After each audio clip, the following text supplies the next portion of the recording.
తెలుగు రాష్ట్రాల్లో బీజేపీ రాష్ట్ర అధ్యక్షుల ఎంపికకు సమయం దగ్గర పడిందని, జూలై 1న అధికారికంగా ఎన్నికలు జరగనున్నాయని, ఈ ఎన్నికల అధికారిగా లక్ష్మణ్ను హైకమాండ్ నియమించినట్లు సమాచారం.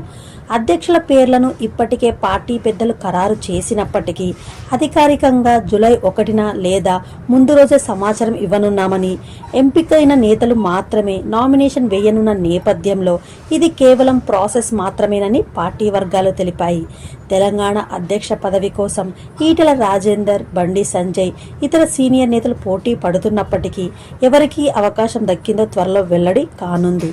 ఏపీ బీజేపీ అధ్యక్ష పదవి విషయంలో మాత్రం పోటీ తక్కువగా కనిపిస్తోంది. ప్రస్తుతం బాధ్యతలు నిర్వహిస్తున్న పురంధరేశ్వరే కొనసాగుతారన్న ప్రచారం జోరుగా కొనసాగుతుంది. అయితే రాయలసీమ వర్గానికి అవకాశం ఇవ్వాలన్న లాబియింగ్ కూడా కొనసాగుతుంది.